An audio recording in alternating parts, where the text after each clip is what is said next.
Does Mata start? Whenever Juan Mata is omitted from the Manchester United 11, it hardly causes an outcry. Then when Mata is reintroduced, supporters are reminded of how decisive a footballer he can be, with the latest example coming with that intuitive impact at Selhurst Park. Mata plundered 3 goals against Liverpool in United's 2014-15 wins, but he is rarely selected by Jose Mourinho in the starting 11 against the top 6. He lined up in May's defeats at Arsenal and Tottenham matches Mourinho was insouciant about as the Europa League was prioritized. The last meaningful Mata appearance in a top 6 encounter was the November 2016 draw with Arsenal, when he scored. The Spaniard has emerged off the bench against Tottenham and City this term, but the chances of a recall are greater after Mourinho noted his impact in the Crystal Palace comeback. Bailey back? It is now 3 weeks since Eric Bailly enjoyed a cameo comeback at Huddersfield, and Mourinho's refusal to start him since is a perplexing one.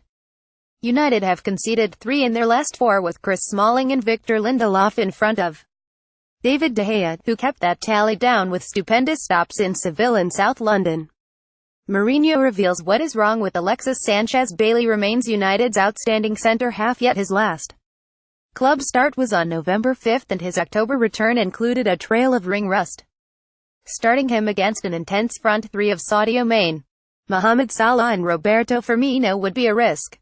Change at left back? David's save from Christian Benteke is phenomenal and the cross was too easy to come to the box, Mourinho scoffed at his post-match press conference on Monday. It looks like Townsend was playing against nobody, the way he comes inside and crosses the ball. Replays showed the nobody was Luke Shaw. Shaw may welcome the rebuke. Whenever Mourinho has praised him this year, the left back has then started on the bench. Ashley Young has unconvinced of late, and Shaw has been more deserving than 2 starts in the last 6 weeks. United give fresh Anthony Martial update as McTominay wrist. Mourinho didn't gush about Scott McTominay following United's win at Palace, having hooked him at the pause. McTominay's impact against Chelsea was perhaps overstated by the United manager, and the Palace performance served as a reminder of how far McTominay has to go to firmly establish himself in the United squad. United will be without Ander Herrera and Marouane Fellaini this weekend, while the pedestrian Michael Carrick lasted a half against Liverpool at Old Trafford last season. A 3-man midfield is a must, which may reprieve McTominay after his aberration earlier this week. The midfield trio of Nemanja Matic, Paul Pogba and Jesse Lingard left United loose at Arsenal in December, but if Lingard can balance his attacking instincts with the defensive discipline he showed when he first came into the side, then Matic should not be isolated and the risk would be justified. McTominay was poor at Palace. Will United start on the front foot? Mourinho was unsettled by United starting poorly again against Palace 8 days after Chelsea gave them the runaround.